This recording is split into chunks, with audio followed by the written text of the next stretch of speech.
Video में जिस company के बारे में बात करने वाले हैं उस कंपनी का हिस्ट्री और प्रेजेंट बहुत ज्यादा रिच एंड फैसिनेटेड रहा है। This company is not other than Royal Enfield. Now being on rich and fascinating history and present of the Royal Enfield. Royal Enfield की आप लोगों ने ब्रांडिंग स्लोगन आपने देखा भी होगा, सुना भी होगा, मेड लाइक गन सिंस 1901। लेकिन इस कंपनी का अस्तित्व इससे और 50 साल पुराना है। लेकिन हम इस वीडियो में इस कंपनी की जर्नी हिस्ट्री वहीं से स्टार्ट करेंगे जहां से इस कंपनी में टू व्हीलर सेगमेंट में मैन्युफैक्चरिंग स्टार्ट किया एज अ बाइसाइकिल, और उस समय इस कंपनी का नाम था एनफील्ड बाइसाइकिल को एलटीडी। वो समय था 1893 और जैसे जैसे समय बीतता गया company day by day stable होने लगी और एक ऐसा समय आया यानी कि 1898 में एनफील्ड मोटरसाइकिल कंपनी के फाउंडर रॉबर्ट वॉल्कर स्मिथ और अल्बर्ट एडिस ने ये डिसीजन लिया कि बाइसाइकिल के साथ साथ मोटरसाइकिल भी मैन्युफैक्चरिंग करेंगे और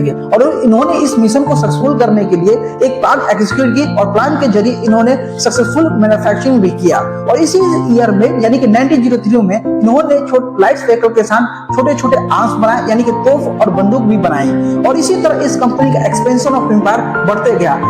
इसके बावजूद भी इनफील्ड कंपनी का एक्सपेंशन ऑफ एम्पायर और कैसे एक्सपेंड किया जाए इस कंपनी के फाउंडर ने अलग अलग समय में यानी कि 1906, 1907, 1908 में और हर तरह का स्ट्रेटेजी को यूज किया यानी कि अलग अलग कंपनियों के साथ टाई अप किया, कोलैबोरेट किया ताकि इस कंपनी की ब्रांड वैल्यू बढ़े, सेल्स बढ़े और प्रोडक्शन बढ़े, क्वालिटी भी बढ़े। और इसी तरह ये company day by day expand होती चली गई और इसी बीच में एक समय आता है 1940 यानी कि फर्स्ट वर्ल्ड वॉर और तब तक इनफील्ड कंपनी की मोटरसाइकिल आइकॉनिक मोटरसाइकिल बन चुकी थी और इसी रीजन की वजह से ब्रिटिश गवर्नमेंट ने अपने सोल्जर के लिए सबसे बेस्ट ऑप्शन इनफील्ड कंपनी की मोटरसाइकिल को ही समझा और इसी रीजन की वजह से ब्रिटिश गवर्नमेंट ने इनफील्ड कंपनी को स्पेशल मोटरसाइकिल मैन्युफैक्चरिंग का ऑर्डर दिया और इनफील्ड कंपनी ने स्पेशल ऑर्डर पे रिप्रोडक्शन स्टार्ट किया लेस विद द वेपन यानी कि गन फिटेड इन्होंने मोटरसाइकिल बनाया। और फर्स्ट वर्ल्ड में ब्रिटिश सोल्जर ने अपनी देश की सुरक्षा के लिए इसी मोटरसाइकिल के जरिए बैटल वॉर भी की और पेट्रोलिंग भी की और इसी सॉलिड रीजन की वजह से आज भी रॉयल एनफील्ड अपने ब्रांडिंग में सिंस 1900 के साथ साथ मेंशन करते हैं मेड लाइक गन। और फर्स्ट वर्ल्ड के बाद यानी करीबन 12 साल के बाद इनफील्ड कंपनी का गोल्डन पीरियड स्टार्ट होता है 1930 में क्योंकि 1930 में ही इनफील्ड अपने प्रोडक्ट बुलेट 350 को लॉन्च करता है और बुलेट 350 लॉन्च होते ही एक लेजेंडर मोटरसाइकिल बन जाती है और आज के समय में भी यानी कि 75 ईयर के बाद भी इनफील्ड की बुलेट 350 एक लेजेंडर मोटरसाइकिल माना जाता है और इस मोटरसाइकिल का डिजाइन फर्स्ट वर्ल्ड के सिनेरियो को दिमाग में रख के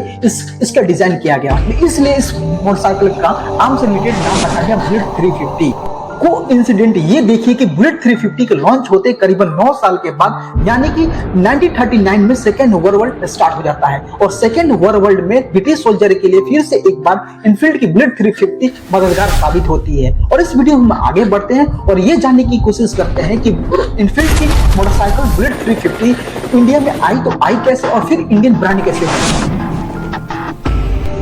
Whenever India was free from British class means that 1947 में जब अपना देश आजाद हुआ उस समय इंडियन गवर्नमेंट अपने देश के डेवलपमेंट के लिए हर तरह की कदम उठा रही थी और रियली में देश का डेवलपमेंट तब माना जाता जब देश का डिफेंस सिस्टम स्ट्रॉन्ग होता। इसी प्रोस्पेक्टिव से इंडियन गवर्नमेंट ने अपने सोल्जर के लिए फाइंड एंड रेस्क्यू ऑपरेशन के लिए बेहतरीन मोटरसाइकिल की तलाश कर रही थी और उस समय इंडिया में कोई बड़ा मैन्युफैक्चरिंग कंपनी नहीं हुआ करता था और ना ही आज के समय जैसा ऑप्शन मौजूद था। लेकिन तब तक 1949 में आरके मोटर के जरिए मद्रास मोटर कंपनी की स्थापना की गई और उस समय मद्रास मोटर कंपनी इंग्लैंड की मोटरसाइकिलों को इंपोर्ट करके इंडिया में सप्लाई का काम करते थे और 1942 आते आते मद्रास मोटर कंपनी देश का number 1 and reputed motorcycle supplier company बन चुकी थी। और इसी दौरान यानी कि 1952 में इंडियन गवर्नमेंट अप्रोच करती है मद्रास मोटर कंपनी को और 800 मोटरसाइकिल का ऑर्डर देती है और इस बड़े डील को सक्सेसफुल डिलीवर करने के लिए आरके सुंदरम इंग्लैंड के इनफील्ड कंपनी के साथ नया एग्रीमेंट साइन करते हैं और इंडिया में कोलैबोरेशन के तौर पे इंग्लैंड की इनफील्ड कंपनी को रजिस्टर कराते हैं इनफील्ड इंडिया मोटर एलटीडी के नाम से। आरके सुंदरम अपने इंडस्ट्रियल मित्र के सहयोग के जरिए तिरुवेतियूर में एक मैन्युफैक्चरिंग प्लांट लगाते हैं और उस मैन्युफैक्चरिंग स्टार्ट करते हैं। साथ साथ इंजन पार्ट्स इंग्लैंड से इंपोर्ट करते रहे और कुछ स्पेशल कंपोनेंट भी इंपोर्ट करते रहे और 1950 आते आते इंडियन गवर्नमेंट को 800 मोटरसाइकिल का कंसाइनमेंट इन्होंने सक्सेसफुल डिलीवर कर दिया।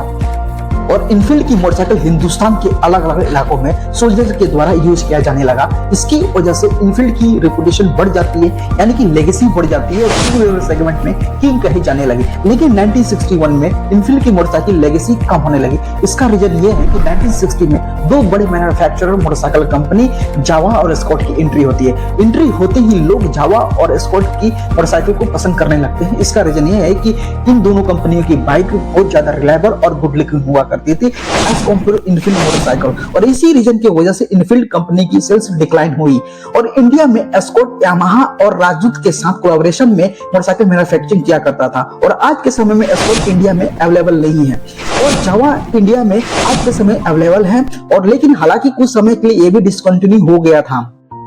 इनफील्ड कंपनी की सेल्स डिक्लाइन देखते हुए आर.के. सुंदरम ने स्कूटर सेगमेंट में मैन्युफैक्चरिंग करने का डिसीजन लिया, क्योंकि उस समय उनके पास इतनी बड़ी मोटरसाइकिल इंजीनियरिंग थी और ना ही टेक्नोलॉजी थी कि जावा स्कॉट को टक्कर दे सके। इसलिए इनफील्ड कंपनी ने 1965 में फेंटाबुलस नाम का स्कूटर बनाया और उस समय इंडिया में इसे बहुत पसंद किया गया। लेकिन 1973 में इनफील्ड कंपनी की फिर से सेल्स डिक्लाइन सिनेरियो रिपीट होती है। रीजन यही था कि 1973 में दो बड़े Italian scooter manufacturing company Lambretta and Vespa की एंट्री होती है, और इन दोनों कंपनी की एंट्री होते ही लोग ज्यादातर लैम्बर्टा एंड वेस्पा की स्कूटर को ज्यादा पसंद करते हैं एज कंपेयर टू इनफील्ड की फेंटाबुलस। रीजन यही था कि वेस्पा और लैम्बर्टा की स्कूटर बहुत ज्यादा good looking and reliable engine था एज कंपेयर टू इनफील्ड की फेंटाबुलस से। तभी आर.के. सुंदरम ने अपने प्रीवियस प्रोडक्ट बुलेट 350 को 200 सीसी में लॉन्च करने का प्लान किया, लेकिन अनफॉर्चुनेटली 1973 में वर्ल्ड ऑयल क्राइसिस स्टार्ट हो चुके थे, जिसकी वजह से ऑयल के साथ साथ हर एक सेक्टर में इन्फ्लेशन काफी बढ़ चुका था और साथ ही साथ इनफील्ड कंपनी का सेल्स लगभग जीरो हो चुका था, जिसकी वजह से कंपनी के अंदर इंटरनल और एक्सटर्नल प्रॉब्लम होने लगे, जिसकी वजह से कंपनी 1977 में आते आते पूरी तरह कोलैप्स हो गई। और तभी आर.के. सुंदरम ने इनफील्ड कंपनी की जिम्मेदारी अपने बेटे विश्वनाथन के कंधे पर सौंप दी और विश्वनाथन इनफील्ड कंपनी को रिबर्थ करने के लिए हर तरह की कोशिशें करने लगे और उनके मन में लोन लेने का प्लान आया और लोन लेने के लिए पहुंचते हैं फाइनेंस बैंक के पास और तमिलनाडु गवर्नमेंट के अप्रूवल से 1 करोड़ का लोन सैंक्शन होता है। फिर से इनफील्ड कंपनी रीओपन होती है, प्रोडक्शन स्टार्ट होता है और प्रोडक्शन को सेल आउट करके प्रीवियस ईयर में इनफील्ड कंपनी ने जितने लॉसेस किए थे 1981 आगे पूरी तरह रिकवर करके स्टेबल पोजीशन में आ जाती है। तभी विश्वनाथन ने इनफील्ड कंपनी के एक्सपेंशन ऑफ एम्पायर के लिए रानीपेट में एक मैन्युफैक्चरिंग प्लांट डाला, जिसमें 150 सीसी मोटरसाइकिल मैन्युफैक्चरिंग करने के लिए तमिलनाडु गवर्नमेंट से अप्रूवल मिला और इन्होंने 150 सीसी मोटरसाइकिल लॉन्च करते ही फिर से एक बार इनफील्ड कंपनी पॉपुलर हुई और विश्वनाथन ने इनफील्ड कंपनी की पॉपुलैरिटी मेंटेन करने के लिए 150 सीसी मोटरसाइकिल की इंजीनियरिंग एंड टेक्नोलॉजी को टाइम टू टाइम अपडेट किया और इस प्रोडक्ट को यानी कि 150 सीसी मोटरसाइकिल को स्ट्रांगली मार्केट में प्रेजेंट करने के लिए इन्होंने जर्मन कंपनी जुंडेप के साथ कोलैबोरेशन किया। लेकिन अनफॉर्चुनेटली 1984 में जुंडेप कंपनी पूरी तरह से कोलैप्स हो गई और 1985 में यानी कि एक साल के बाद इनफील्ड कंपनी का डिजास्टर मूवमेंट फिर से एक बार चालू हुआ और 1987 आते आते इनफील्ड कंपनी पूरी तरह से कोलैप्स हो गई, यानी कि कंपनी की liquidity, reserve fund and network पूरी तरह जीरो हो गया। कंपनी को रिबॉर्न करने के लिए फिर से बैंक के पास पहुंचते हैं और बैंक से लोन लेने के बाद डीजल इंजन में बुलेट के साथ साथ 100 सीसी एंड 163 सीसी का मोटरसाइकिल बनाते हैं। लेकिन उस समय इनके प्रोडक्ट मार्केट में कुछ खास जगह नहीं बना पाया, क्योंकि उस समय 1987 में जापानीज मोटरसाइकिल यानी कि यामाहा, सुजुकी और होंडा के साथ साथ बजाज और हीरो की एंट्री हो चुकी थी और उस समय जापानीज मोटरसाइकिल पूरी तरह टू व्हीलर सेगमेंट को कैप्चर कर चुका था।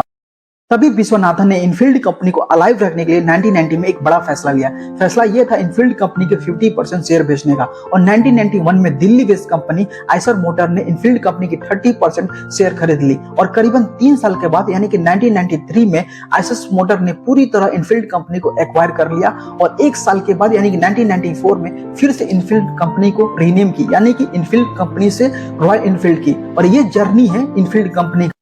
और आज के समय में रॉयल एनफील्ड कंपनी के एमडी विक्रम लाल के बेटे सिद्धार्थ लाल है और 21st सेंचुरी में रॉयल एनफील्ड कंपनी को इतने बड़े मुकाम में पहुंचाने में सबसे बड़ा हाथ सिद्धार्थ लाल का है, क्योंकि Siddharth Lal royal Enfield company के एमडी के साथ साथ व्यक्तिगत तौर पे एक बाइक लवर है और बाइकर को क्या चाहिए ये चीजें बहुत अच्छे से समझते हैं। इसलिए रॉयल एनफील्ड आए दिन कोई ना कोई प्रोडक्ट लॉन्च करते आ रहा है और ये चीज आप लोगों ने भी नोटिस किया हो। 2024 सेल्स डेटा के हिसाब से रॉयल एनफील्ड कंपनी ने international plus inland of India में टोटल जो यूनिट सेल किया है 73 लाख किया है। और आने वाले समय में यानी कि 2029 तक रॉयल एनफील्ड कंपनी का सेल्स टारगेट है 1 मिलियन यानी कि 10 लाख। और सिद्धार्थ लाल है तो पॉसिबल भी है, क्योंकि 2023 में सिद्धार्थ लाल ने 68 लाख यूनिट सेल किए हैं। इसी बेसिस पे सिद्धार्थ लाल ने सेल्स प्रोजेक्शन को रखा है।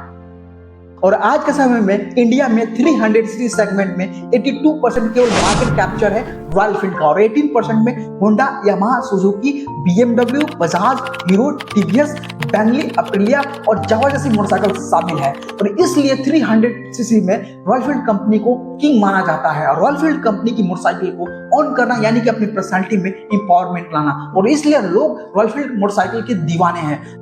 और लिटरली यही स्टोरी है इंग्लैंड की इनफील्ड कंपनी से भारत की रॉयल एनफील्ड कंपनी बनने की कहानी। और हमारा वीडियो यहीं पे समाप्त होता है। आई होप आपको ये रॉयल एनफील्ड की जर्नी समझ में आया होगा। जय हिंद।